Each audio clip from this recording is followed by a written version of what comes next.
striking similarities between Prince Harry and Edward VIII, the Queen's uncle who abdicated the throne, choosing love over duty. The ultimate comparison is them both ending up with American divorcees. Despite being separated by nearly a century apart and the different expectations of royal rank, when you are heir to the throne, you have this script to follow. their military aspirations, Edward VIII, as Prince of Wales, was keen to go to the front line. Lord Kitchener says no.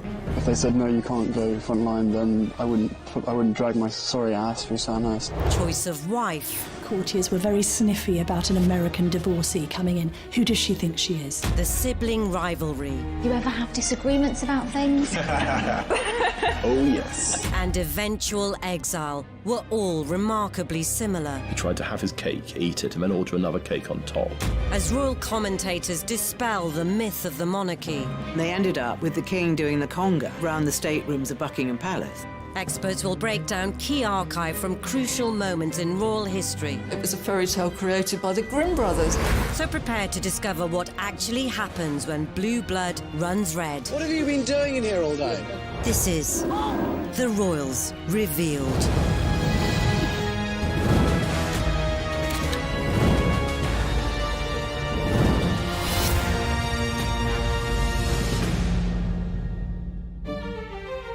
In this episode, we'll reveal how Prince Harry and Edward VIII's lives mirrored each other's, Those major royal players trying to find a solution to a constitutional crisis. why both royals were labelled the party princes, They put the gramophone on, pushed back the carpet and cut a row. Could be playing music till 6, 7 in the morning. At the time, the most controversial aspect of that story was that the bodyguard was in the jacuzzi with him. People wondered how on earth he would be able to reach his weapon in time. how love ultimately conquered royal duty, She did cue him in for the kiss, and I loved the way that it was a bit of a Hollywood kiss. Good for them, where it's what they normally do with a screen kiss. It's not actually on the mouth, it's on the lower lip. George V, when he was introduced to Wallis Simpson for the first time, was so appalled by seeing his son, Prince Edward, associating with a married woman, that he shouted, "That woman in my own house!" And what does their exile say about our royal family? In the presence of the Queen, you're not really going to have people mouthing off and effing and blinding. No one person changes the monarchy.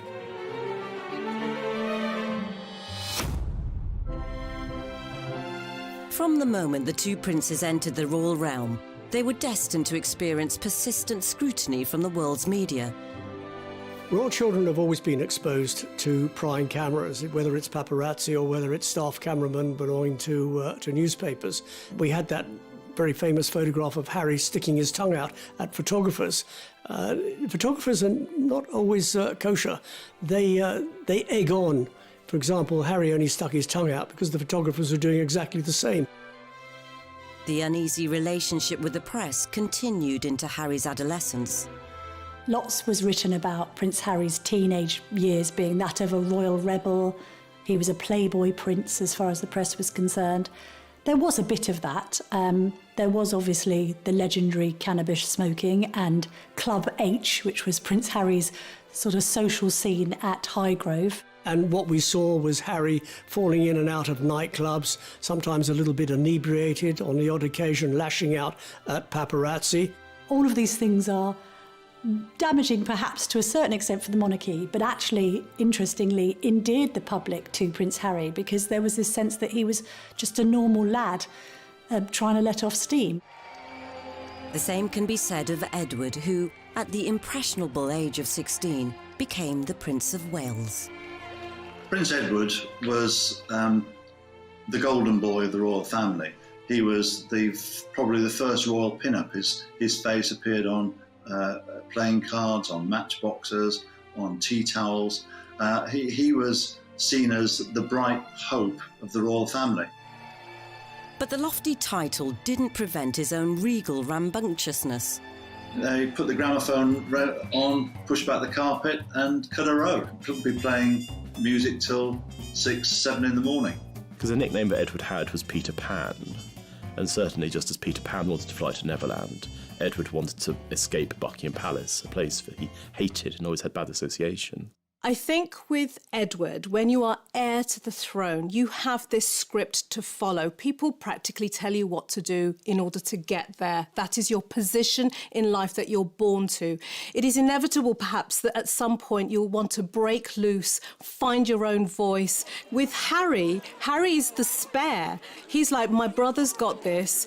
There is no particular roadmap for me. I'm just going to let loose. And that's what he did. Both princes had grown up with media attention, but they'd also grown up surrounded by the military. I remember him as a 5-year-old strutting down the private road at Kensington Palace in army fatigues and a parachute regiment, red beret, and he loved every minute of it. And it was the army that provided timely escape routes for both princes. But this led to Edward's first serious run-in with the state. Edward VIII, as Prince of Wales, was keen to go to the front line during the First World War. Lord Kitchener says no, and he was absolutely right. The heir to the throne does not go to the front line because there is a possibility that the heir to the throne might catch a bullet, might die, and got to find somebody else to take his place. He was prevented from going to the front, apart from on one occasion, and then he joined various staff officers to inspect the trenches. And he was lucky because a German shell landed by his vehicle, killed his chauffeur, and because he was inspecting the trenches, he was spared that fate. As Harry ascended through the ranks, the fighting on the front line debate once again reared its royal head. If they said no, you can't go front line, then I wouldn't drag my sorry ass through Sandhurst, and I wouldn't be where I am now, because the last thing I want to do is have my soldiers sent away to Iraq or wherever like that, and for me to be held back home, twiddling my thumbs, thinking, well, what about David? What about Derek? You know. Something about joining the army gives you that self-discipline, camaraderie, focus, and a meaningful existence of your own. So you're not being told what you're going to join and be part of something. His earlier exploits were all but redeemed, until he swapped fatigues for his birthday suit. As what happened in Vegas definitely didn't stay in Vegas. At the time, the most controversial aspect of that story was that the bodyguard was in the jacuzzi with him. People wondered how on earth he would be able to reach his weapon in time, if I can put it like that, to protect Harry in his time of need. After getting caught playing strip pool in his VIP suite, the posturing prince went on an apology offensive. It was probably a classic example of me probably being too much army and not enough prince.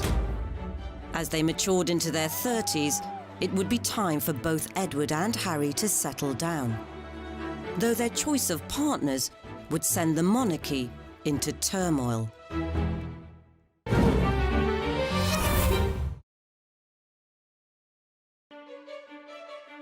Edward VIII and Prince Harry shared many similarities. Both were skilled in military manoeuvring.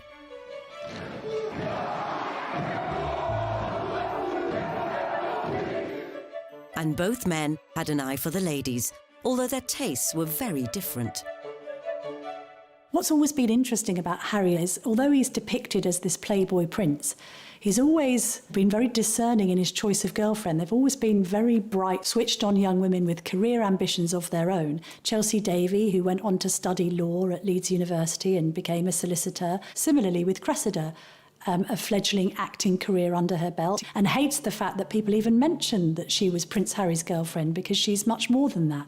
In Edward's case, it's quite interesting to remember the words of his assistant private secretary, Tommy Lascelles, who said of Edward that there was no great romance in his life, and that all he'd had when he was younger was a long series of grand affairs. Edward's first serious girlfriend was Freda Dudley Ward, the wife of a high-ranking Liberal MP. This predilection for the married woman may well stem from his relationship with his mother, Queen Mary. She was pretty distant with her children. Now, what do children want? They want that warm maternal attachment. But it sounds to me as if he was familiar with somebody being quite unavailable. So if that is his earliest influence, guess what he's going to look for when he's older? People who are unavailable to him, because he's used to that. Though Edward's and Harry's love lives were different, there was one striking similarity. Of course, the ultimate comparison is them both ending up with American divorcees. Edward had a steamy chat-up line when he first clapped eyes on Wallis Simpson at a country house party in the grip of winter. He asked her, as an American, did she find the central heating poor in these country houses? And she is apparently alleged to have said, oh, sir, I would have expected something smarter from the Prince of Wales. That's the legend. But if either were getting hot under the collar, there was a problem. It was very much the case that Edward, as the future King of England, would not have been allowed to marry a divorced woman. So it probably wasn't the best idea to bring her to the palace to meet the puritanical parents. George V, when he was introduced to Wallis Simpson for the first time, was so appalled by seeing his son, Prince Edward, associating with a married woman, that he shouted, "That woman! In my own house!" And thereafter he had to be reassured, falsely, that Edward was not in a sexual relationship with her. Here was the future king lavishing Mrs. Simpson with what they felt was the family fortune, giving her jewellery, bracelets, necklaces. And the House of Windsor thought that they were being burgled from the inside out. Alec Harding, who was Edward's private secretary, often believed that the stress and misery that George was faced with for having seen his son cohabiting with Wallis was one of the things that led him to an early grave. Harding's theory may well have been correct, as George V died within 2 years, leaving the bewildered new King Edward VIII to address those who are now his subjects. I feel that his death is not only an overwhelming grief to my mother and to us, his children, but that it is at the same time also a personal loss to you all. George V was very reluctant to admit his son, Prince of Wales, into the inner sanctum of monarchy. That is to say, to read the red boxes, all the top secret documents, confidential papers, and so on. So he left the Prince of Wales hanging, and he didn't really prepare him for his future role as king. And George would have been turning in his grave if he'd known who was tagging along at the proclamation. He was quite astonishing to the British aristocracy and squirearchy that here's this woman, this twice divorced American, being allowed into the inner sanctum to watch the accession of Edward VIII at St James's Palace. Yet, for the British public, she remained a mystery. There are pictures taken of her next to Edward, and most of the papers owned by Lord Beaverbrook, the proprietor of the Express and the Evening Standard, either cut her out altogether or referred to her simply as Edward's friend. Unfortunately for Harry, there was no such censorship when Meghan came on the scene in 2016. At the time that she met Harry, and I think was a familiar face in the circles of, say, US breakfast shows and red carpet events in LA. I'm a California girl, born and raised, so the flip-flop culture is part of just who I am. I love my cutoffs and flip-flops and being as relaxed as can be. I think it's fair to say that before she was linked to Prince Harry, few people in the UK would have heard of her. But after she was linked to Prince Harry, obviously, she's become one of the most famous women on earth. Yet nothing could have prepared them for how intense the media scrutiny would become from portraying Meghan as the woman who would revolutionise the monarchy. No one person changes the monarchy. It's not something Meghan said when she was going to march into the monarchy and change it. And then there were the less forward-thinking factors. There was a bit of a narrative that seemed to be racially motivated about Meghan's background, and I think phrases like exotic DNA was used along with straight out of Compton, which she wasn't.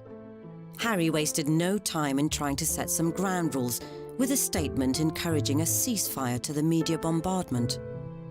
Harry called that up and said, this isn't right, cover the relationship fairly, by all means, but don't go around besieging family members.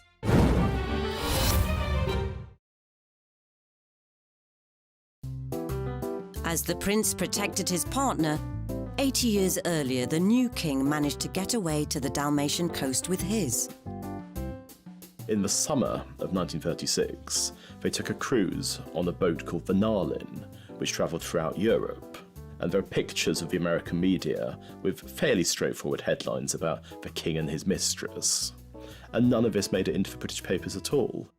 And the continental press had a field day, with one candid snap in particular. We've got one key gesture here, and that is that she's putting her hand on his arm, which you don't do to royalty, but it's the way that she's doing it. She's using not just a loving hand gesture, it's a restraining movement.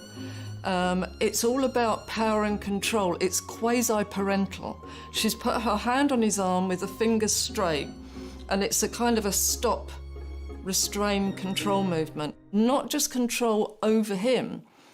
It would make her look like a very self-controlled woman as well, because there's a little sideline on this gesture, which is that not only has she got her hand on his arm, she's got her handbag hanging from her thumb.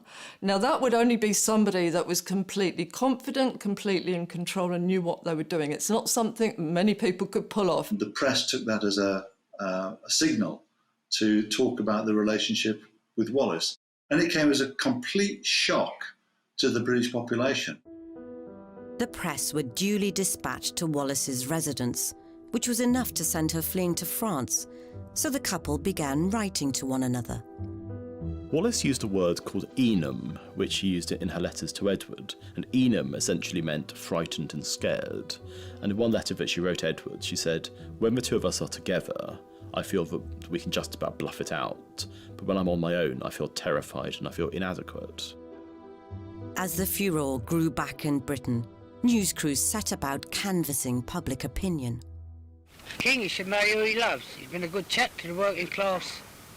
That's my opinion of him. I am a housewife. Personally, I think he is a sign of modern democratic times. I am a chauffeur by profession. After all, the king is a man like myself, but he should not allow his private life to interfere with his public life. If you go into the National Archives and look in their private vaults, you'll see thousands of letters sent to Edward basically saying, "Don't do it, sir." 8 decades on, the public had warmed to Meghan. She really is beautiful, isn't it? Women particularly were drawn to her because she seemed to be the kind of princess who wanted to be heard as well as seen, and to have a platform and to champion really important subjects like women's rights. And when they did their tour of the UK, there were crowds in the streets shouting their name. There was such a huge amount of goodwill behind them both. But easing Meghan into the formalities of royal family life required some on-the-spot schooling from Harry. Harry, I think, is being very clumsy with what are called his tie signs here. He's being quite annoying. This is like an actress who is suddenly finding that on set, somebody's trying to give her stage directions. She's looking just slightly peeved that he's interrupting her, because that would be rude at any party. He actually beckons her over, which again would make her feel a bit powerless, and then he steers her and actually pushes her over to the next group. Nobody's going to like that very much, and what she does, she's very polite, she smiles, she comes across. But you'll see that she responds with a reciprocal pat on the back. She pats Harry on the back, so like, you pat me, I'm going to pat you. And what that implies is that, yes, that's fine, and I know that this is a job we've got to do, but I'm also in control here. When we get to the church clip, again, a lot of this, I think people were saying, oh, she's being told off and she's not comfortable. Again, I believe this was Harry's mistake. And it's actually her, to me, caught up in a power battle between the two brothers, even at that stage, because she's very happily talking to William and Kate and smiling, laughing with them. You can see Harry getting more and more agitated. He faces front, he won't join in the conversation, his face drops, he turns round and he uses what's called a leading gesture. He points, sort of, no, pay me attention and look over here. And she kind of colludes, but it's a bit like she's dealing with a little bit of a spoilt child at that point. I think anybody entering the royal circles needs to come with their A game and be very resilient, because not only do they have protocol and rules and hundreds of years of practice, but they also have the court of public opinion. We are on the outside looking in, judging. But even almost mastering the arcane art of the curtsy couldn't protect Meghan from some alleged friendly fire. Meghan and Harry, they felt that she wasn't welcome. She wasn't welcomed by William and Catherine, and that she wasn't particularly welcomed by other members of the family. So we do see similarities with Wallis Simpson, both on a negative front. This idea that courtiers were very sniffy about an American divorcee coming in. Who does she think she is, coming over from America? So even if there were any lingering hostilities, Harry proposed less than 18 months after their first date. It happened a few weeks ago, earlier this month, here at our cottage. In terms of who was taking the lead in this clip, it's very interesting because the strongest signals come from Meghan, who is using what's called pseudo-infantile remotivational techniques. She's clutching his hand with both of her hands like a small, vulnerable child. And that made her look very sweet and very cute. Just an amazing surprise. It was so sweet and natural and very romantic. She wanted to be popular, she wanted to be ingratiating into a very difficult family, and I think that slight lowering of herself, that looking slightly vulnerable, was a very good ploy. Beneath that, though, we were getting some completely different signals, because if you can see when she's holding his hand, she's actually stroking his hand with her thumb. And what that means is she's calming him down. She's reassuring him. He doesn't like the press. He doesn't like to come out and be doing this. When they first walked out towards the press, she's rubbing his arm. It's, come on, let's get it over and done with, we're fine. It was good to see an intelligent woman, but she was in control. Both Harry and Edward had strong, independent women on their arms. But it was Edward who had to come up with a cunning plan to marry. In late 1936, Edward raised the possibility of a morganatic marriage with PM Stanley Baldwin, meaning he'd still be king, but Wallis Simpson wouldn't be queen. What he tried to do was he tried to have his cake, eat it, and then order another cake on top. And that led to the most spectacular meltdown in any kind of possibility of his remaining king. After the government rejected Edward's proposal, he informed the government of his intentions to abdicate on December the 9th. And by December the 10th, he was gone. 2 hours ago, I discharged my last duty as king and emperor. That I have found it impossible to carry the heavy burden of responsibility and to discharge my duties as king as I would wish to do, without the help and support of the woman I love. But the controversy was only just beginning for both royals.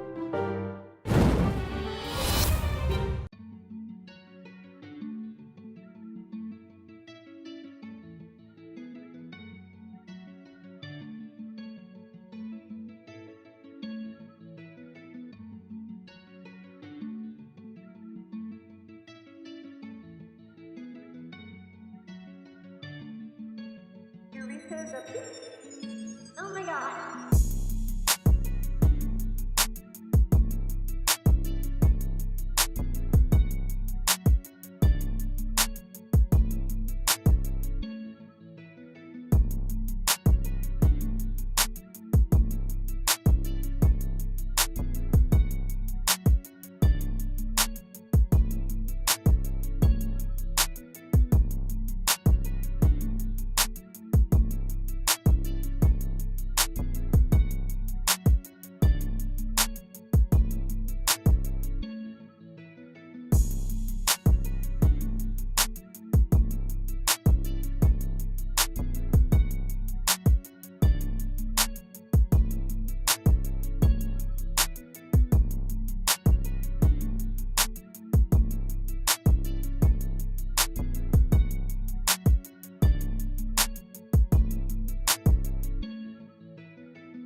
Oh my god.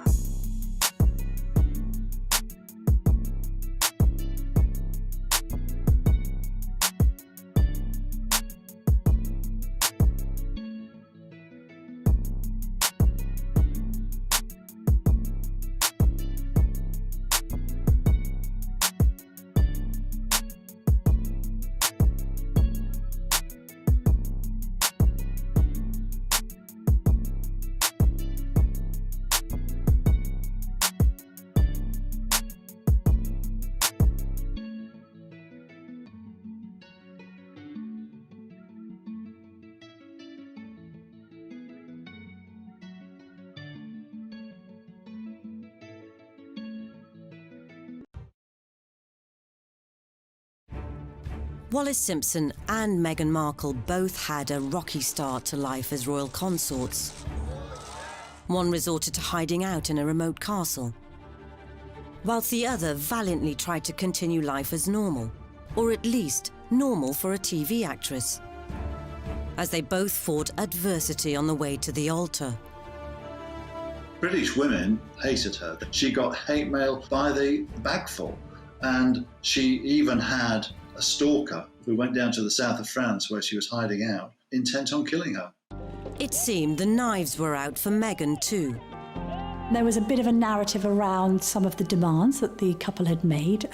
This sense of Meghan apparently going into St George's Chapel and saying that it didn't smell right. It was a bit fusty and musty, and that maybe it could have smelt better. Other stories then emerged of Prince Harry effectively telling, we think, one of the Queen's most senior aides what Meghan wants, Meghan gets. It's kind of set a narrative around a couple who were being quite demanding. Wallis had also tried to take control. Wallis Simpson got divorced in October 1936. Her divorce was technically illegal because it involved all of these various things, such as collusion with her husband Ernest. And it's almost certain that Ernest was paid off in order to allow the divorce to take place. So you have to imagine that Wallis, as a divorced woman, was actually in a rather odd position because her decree nisi didn't come through until April 1937. A fortnight later, George VI had been officially crowned. And with Edward VIII downgraded to the Duke of Windsor, the former king could formally seal the deal. But his wedding was unlike any royal nuptials before or since. The king and the commoner became man and wife. Edward's wedding to Wallis involved around a dozen people. It was being held in France with a vicar who was essentially a publicity seeker, because the Archbishop of Canterbury, Cosmo Lang, who hated Edward, had specifically forbade any kind of formal ceremony taking place under the Church of England auspices. As the aged gatekeeper toasts the newlyweds, the Duke and Duchess appear to have their wedding pictures taken. Here comes the bride to join Edward in the happiest moment of their lives. I love the phrase, the happiest moment of their lives. I would say tell his face that, because, no, what we're seeing, not particularly blissful, I'm afraid.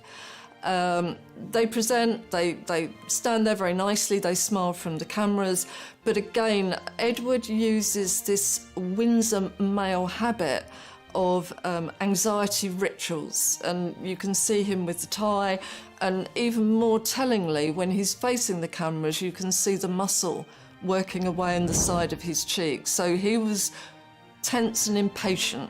What I find really telling, though, is when they finish doing the photographs and walk away, she just goes off up the stairs by herself and almost back into this kind of social role with the other people that are up there. And he's left to kind of go round behind them and just stand there. You'd expect them to be welded together at this point. This is their wedding day, the clue's there. And yet she seems more like hostess socialising, but not with him. By the time that they married in the summer of 1937, Edward and Wallis had been the most famous couple in the world. Yet there was an absence of joy. And so if you look at Harriet and Meghan's wedding, and the obviously joyful occasion that was, it was in stark contrast to what had happened 75 years before. A new royal couple, a new chapter, and after the intimacy of the marriage vows, a place on the world stage. When they came out of the church, I think probably the most normal happily in love couple that we've seen in the royal family, really. I mean, he showboated to the crowds out there. He looked immensely happy, which was very good. I think, you know, he probably, again, it had been a very tense build-up to the wedding for him, but we got, I think, the old impish Harry came back at that point. She did cue him in for the kiss, and I loved the way that it was a bit of a Hollywood kiss. Good for them, where it's what they normally do with a screen kiss. It's not actually on the mouth, it's on the lower lip, and that means you don't mess the makeup up and everything. So I think they've done a bit of rehearsing, why not? In a rare triumph over the prying press, Harry and Meghan managed to keep their honeymoon destination a secret, whilst Edward and Wallis openly tested the waters of public opinion around Europe.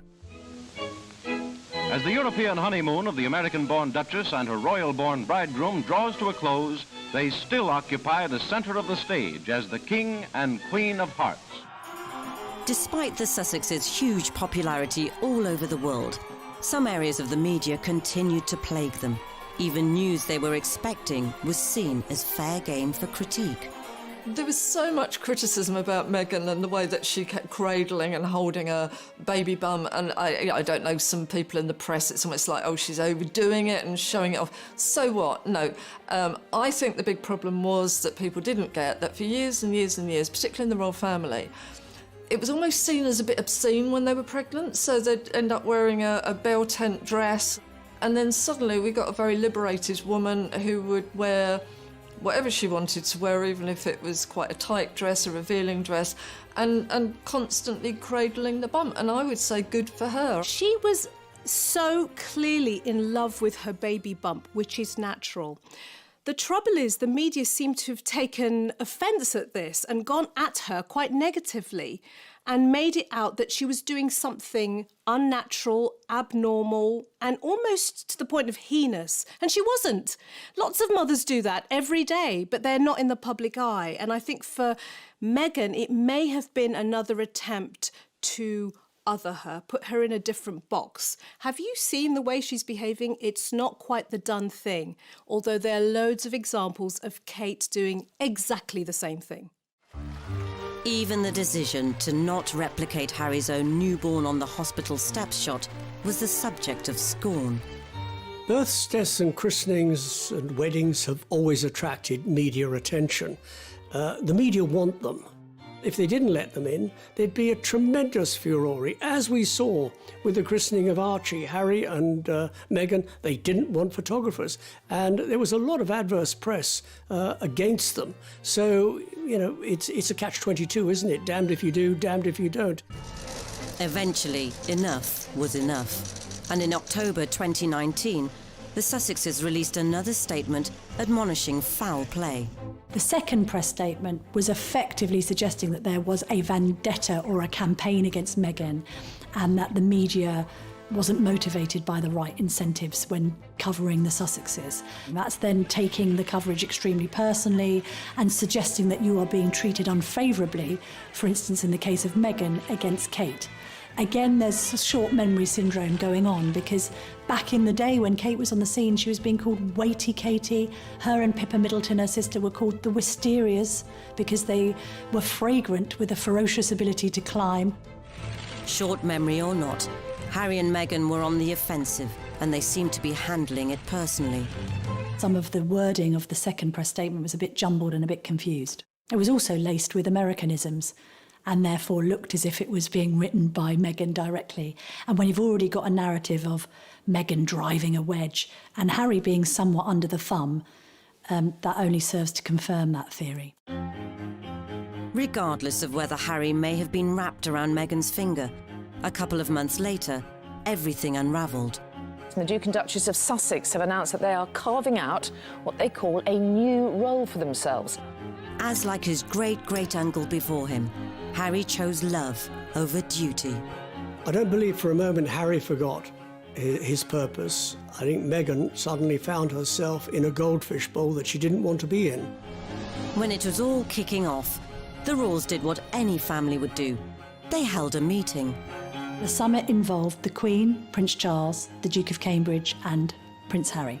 To have those major royal players trying to find a solution to a problem that had been likened to the constitutional crisis, the abdication crisis of 1936. And I think, actually, when I spoke to people afterwards, they did stress that it was all quite cordial and controlled, because in the presence of the Queen, you're not really going to have people mouthing off and effing and blinding. And as the press clamoured for answers, Harry, how are the discussions going on your future? the result was a very public separation, as the Queen reluctantly gave Harry and Meghan permission to slink off to pastures new. Did he do it to protect Meghan, or did he do it because Meghan asked him to? You can't be entirely certain, but one thing you can say is that Meghan has always seemed like a dominant partner in that relationship. Like Wallis, she's somebody who seems to have had a hold over him. And there's the famous line, I don't know if it's apocryphal or not, whatever Meghan wants, Meghan gets. And you can imagine that being said exactly the same words, whatever Wallis wants, Wallis gets. In the aftermath of their abdicating announcements, relationships within Edward and later Harry's immediate family were strained more than ever before. And the mood between Edward's brother Albert, now King George VI, but known to his pals as Bertie, was understandably less than chummy. You're not just affecting George VI, you're affecting his entire family. And effectively, you've changed the rules of engagement and you've changed the whole dynamic of what's going to happen next. The recently married Duke and Duchess of Windsor were still followed by crowds wherever they traveled. In Paris, Britain's former king and his bride made the announcement that they were not intending to embarrass the royal family by settling in England. Since then, they have been world travelers. A major problem in the relationship between Edward and George VI after the abdication was money, because Edward VIII had lied about what his financial circumstances were. He was worth around £1 million, which was made up of a combination of cash and property, but he claimed that he was going to be essentially driven out of his own country, a pauper, and so his brother Bertie agreed that he would be given an allowance of £25,000 a year. It was going to be paid out of George's personal money because there was no possibility that Parliament would have voted for public money to be paid to essentially Wallis for all eternity. But when it became clear that Edward had been lying about money, there's all these very angry letters which both of them wrote to each other, and George VI wrote to Edward. The reality of what happened was I was completely misled. I'm not seeking to blame you or anyone else. I know how difficult a time it was, but I was lied to. And I think that you can see thereafter their relationship never recovered. Edward was seen as an embarrassment. In comparison, Harry and Meghan ditched their titles, had to repay £2.4 million for the refurb on Frogmore Cottage, and stopped receiving money from the sovereign grant. Yet the cost to his own brotherly bond may prove to be even greater. We think the initial row started because William might have expressed some brotherly concern that Harry was rushing into things with Meghan. And I think William just thought, hang on a minute, be careful. And Harry took offence to that and felt that it wasn't showing enough support for the woman in his life. If there were simmering tensions, then perhaps the last thing the so-called Fab Four would have wanted to do was share a public stage. Do you ever have disagreements about things? Oh, yes. Healthy disagreement. OK, the last thing you disagreed on, how do you resolve it? I can't remember. They come so thick and fast. But is it resolved? We don't know. Oh, we don't know. Well, you're putting on a great show if it's not. We had Meghan and Kate slightly styled the same, which for some reason people wanted to see.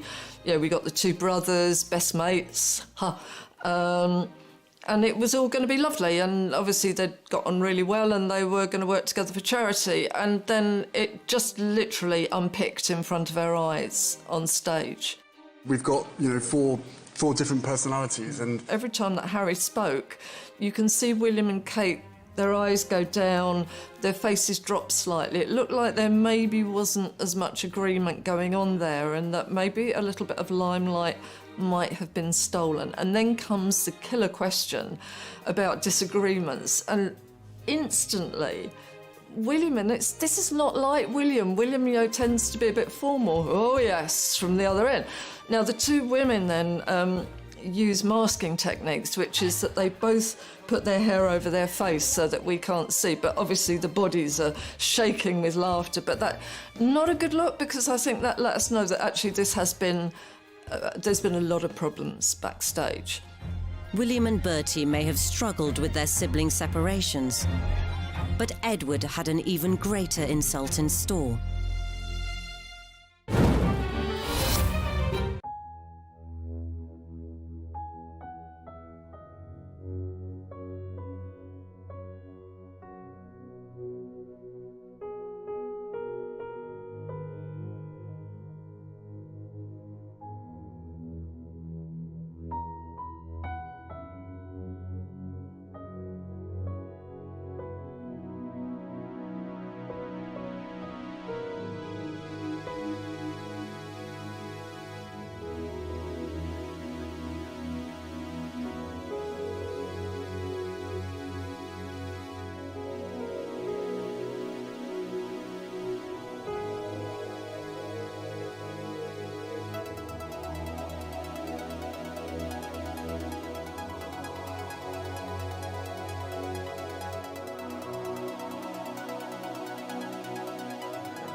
In the months following Edward VIII's abdication and Prince Harry's decision to ditch his royal duties, the old enemy, the media, continued to track both men's movements, desperate to know what would happen next.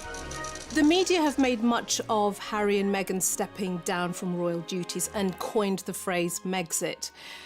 Is there any chance that it actually might have been Harry's exit? He might have been the person to make the decision to say, you know what, I want to step away from this and protect my wife and my child. While Harry was being resolute, Edward surrendered to the Nazis, visiting occupied Germany in 1937. He was somebody who did the most stupid things, going to visit Hitler, giving Hitler a Nazi salute, and being received by him in 1937, when Britain was on the verge of war. It was an action that you can only see through the prism of absolute rank stupidity. And he did so in order to show his wife that being an ex-king wasn't too bad. You still had people calling you Your Royal Highness, which they did. All the kind of perks of being royal were transferred to Nazi Germany. And I don't think it's overstating the case to say that Edward's visit to Germany in 1937 was the single worst thing he ever did. The severely agitated king had no option but to put as much distance between Edward and the Third Reich as possible. And only one punishment was deemed severe enough. He sent him to the Caribbean. He was made the governor there. On the one hand, it sounded idyllic. I mean, while his fellow countrymen were suffering rationing and dying in their millions, Edward was having martinis on the veranda with Wallis. But both of them hated it, because they'd liked their life in Paris. They'd seen themselves as being these cultural sophisticates, and now they were on this small island where they had all the money that they could spend, but nothing to spend it on. He used to phone his brother constantly to give him advice, and it got to the point where George VI told the switchboard operator at Buckingham Palace not to let the calls through. One of the Sussexes' last public appearances came at the Mountbatten Music Festival at the Royal Albert Hall, where they were the reluctant centre of attention. Suddenly she emerged in victorious red. You wear red to be noticed, you don't wear it to kind of hide or anything like that. And the sheath dress that she was incredibly upright in, she had more makeup on than she would normally have worn, and we got the smoky eyes. It was a lot more Hollywood. I think he may have been expecting the old rotten tomatoes to come flying through the air, but he got cheered, and you can actually see as he's getting the applause and the cheering, he's almost growing in confidence at that point. And you can actually see him becoming very tearful as the clapping goes on. He has an accelerated blink rate. You can see him swallowing quite hard, and she kind of pats him to sit down, not because they don't want to be there, but I think he's probably going to dissolve in tears at that point. So I think he was moved and touched. I think they wanted to be there, but I think their worry was that other people didn't want to see them there. Once they found out they were still popular, not a problem. Though the Sussex backstep may not have been as momentous as a king extracting himself from a whole empire, Harry's departure highlights the dilemmas faced by those born to a life in service, and how this can clash with their hopes, desires, and what they believe best for loved ones. They've gone off into the sunset to live in Los Angeles, and I hope they succeed. But he's not got any friends there, and any friends he has made are probably strap-hangers. But as they try and settle in the States, are there painful lessons to be learned from Harry's great-great-uncle? The irony is that they had huge potential as a couple to do good as humanitarians, for charities, but they didn't. They spent their lives going from one party to the next, and it was a fairly vacuous life in the end. And with Edward sometimes travelling alone, rumours of marital difficulties surrounded them for the rest of their lives. Who said there was a rift in this fabulous marriage? If this is incompatibility, I'll take some too. There have been rumours about the fact that the two of them were having problems, and they tried to do something that is now very regular with public figures. They tried to disprove those rumours with their body language in a public display of affection.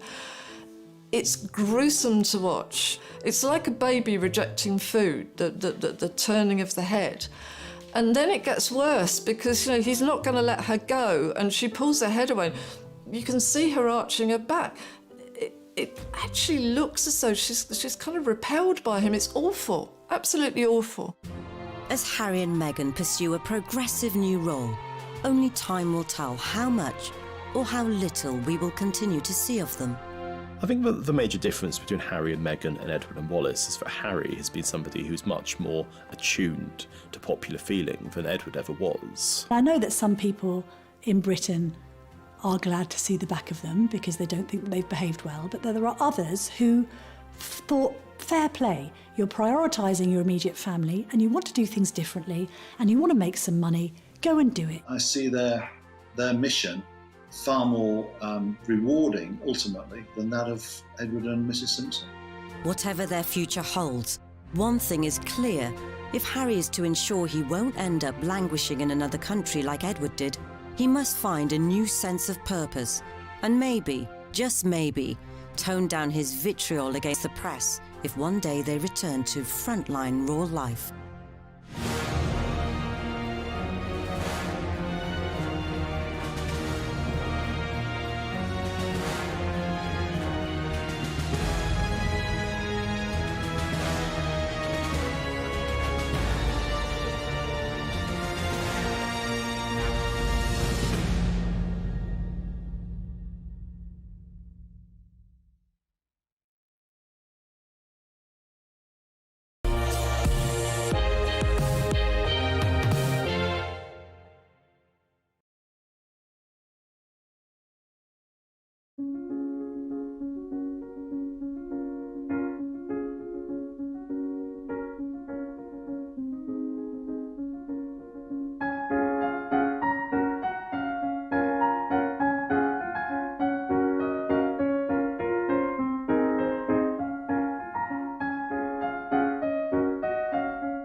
interestingly, endeared the public to Prince Harry because there was this sense that he was just a normal lad trying to let off steam.